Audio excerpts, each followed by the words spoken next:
Because as you're trying to understand the dynamics of your family or the parent-child dynamic, you need a therapist or a professional who can totally get you, not somebody that's going to sit there like, time's up, see you next session. Have you ever wondered why you can go from one therapist to the next, and not find the therapist that you need to help you with your family and parental issues?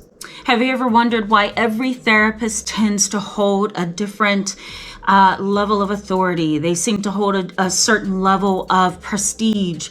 They seem to hold, very different mindsets and perspectives and worldviews.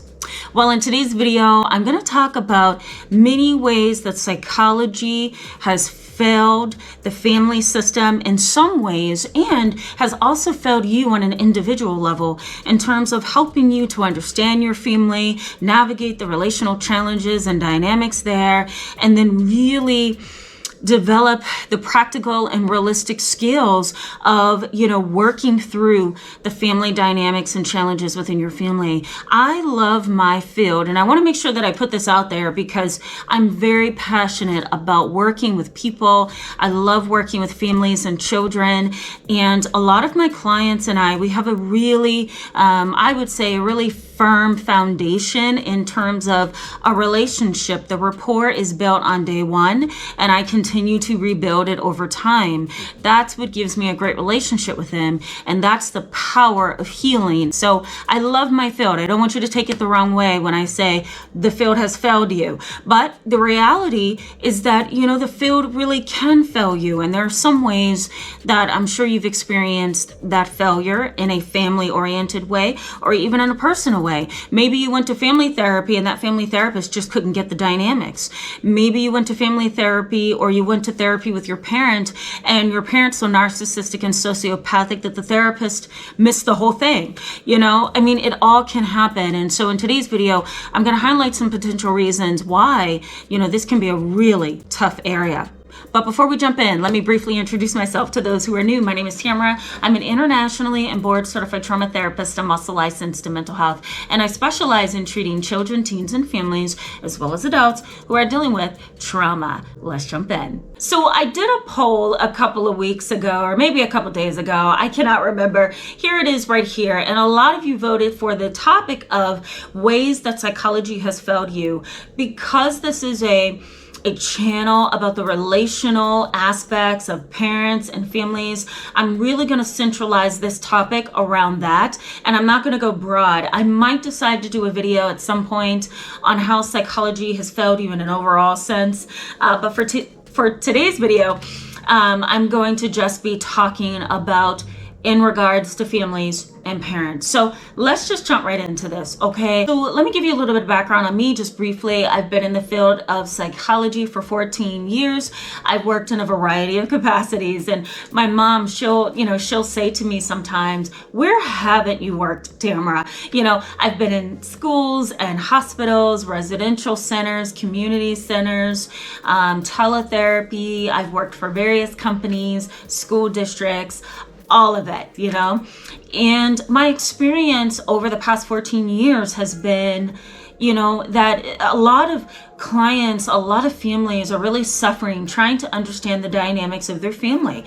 They cannot seem to manage the dynamics in a way that's healthy.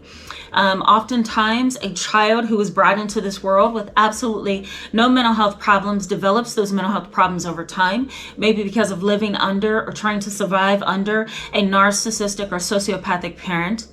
A lot of times, the issue within families are the parents, their unresolved trauma, their unresolved behavioral problems, their unresolved psychological distress and challenges. And as that child is developed over time under that parent, the parent really destabilizes the child. There are times when the parent will come into the office or, go to a therapist and they'll say something like, fix my child. My child is the problem. My child is doing A, B, and C. And if you just, as a therapist, if you just wait a while, you'll probably start to see the parents' patterns, and you start to see, wait a minute, this is why the child is acting this way. This kid is really struggling. I've seen it, over the 14 years of my career, where, the children tend to have a lot of sense, and they have, some really logical reasons why they behave as they do. Unfortunately, the parent is often blind to that. And so, in the field of psychology, I just think most families are failed if the therapist, believes that the child is the issue and not the parent.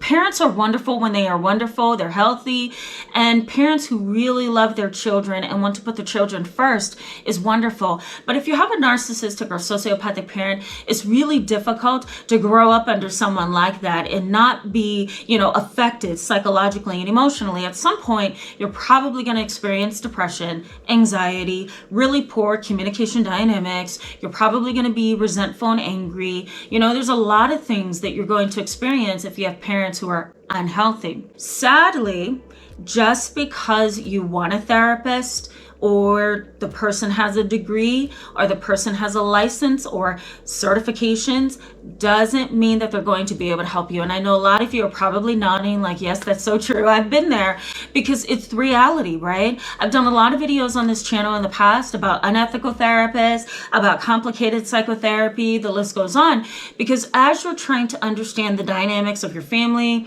or the parent-child dynamic, you need a therapist or a professional who can totally get you, not somebody that's going to sit there like, time's up, see you next session. And a lot of times there are therapists like that, and that's because they either don't know what to do or they haven't been trained well enough. And that, of course, is not to minimize or condescend to any of my colleagues, because I highly respect them.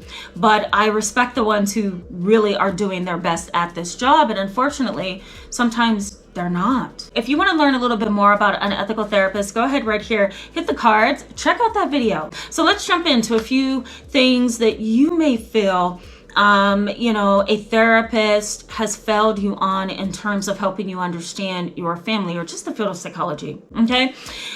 So the first thing that I've noticed, and especially with clients who come to me after seeing somebody else for a while, is that they are highly uninformed about the simple fact that at every single session, you're being reassessed. Everything that a clinician writes down on you goes into your medical record. It's a part of a medical record. If you walk into a therapist's office with your family, you want to keep in mind that this particular therapist is probably not going to side with me. So I better not go into a family session or an intake session believing that this therapist is going to be on my side, because that's not necessarily how that's going to go. If you go in with your family because you're having family challenges, more than likely the entire family is the identified patient, right? So there's going to be a lot of communication between you, family members in that room, and that therapist. What you want to keep in mind is that at every session, you are being reassessed and reassessed. It's not,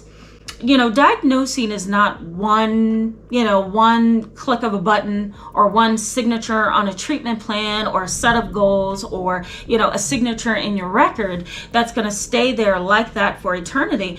Diagnosing is a dynamic, continual process. And so if you get a diagnosis, that's probably what's going to be called your provisional or your working diagnosis, meaning we can't prove it 100% right now. It's too soon. We don't have enough clinical assessments. We don't have enough observations. We don't have enough communication with the family, to really understand what's going on. So we are going to give you a provisional or a working diagnosis. And what that is it's something that seems closest to what you're dealing with.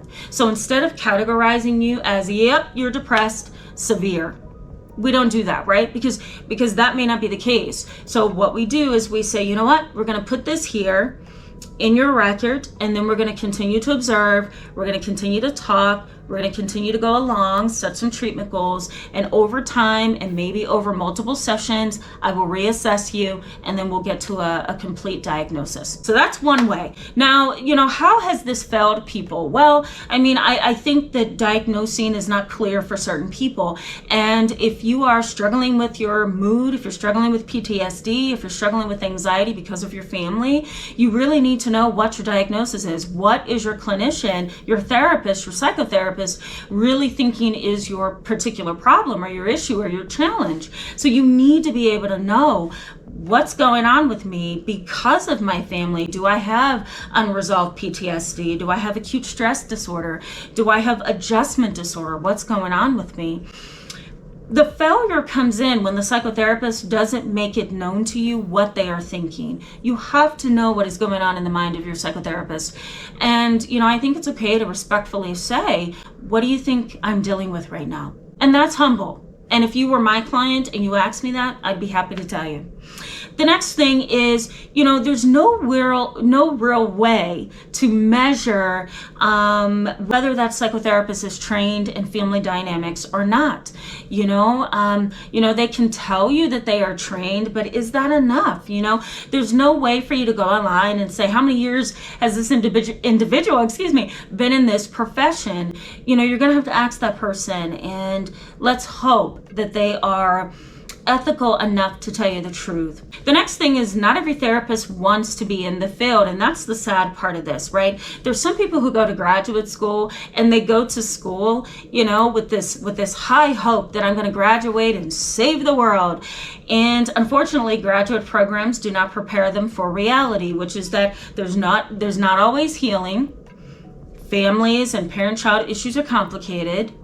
You're probably not going to get a chance to work with everybody that you want to work with, right? So you're going to have to see some people that you may think are very difficult to deal with, right? There's a lot of management, a lot of case management, and helping the client, the patient, get from point A to point B. And sometimes that's really difficult to move humans, right? Because you guys are experiencing things, and depression is real, and trauma is real, and the list goes on. So it's not really easy for those of us who are psychotherapists to sit down with you and say, let's set some treatment goals and change, because there's a lot of dynamics to why you can't change or why you can't move ahead, right? And sadly, these particular psychotherapists will stay in the field out of pride, right? They don't want to look like they have failed.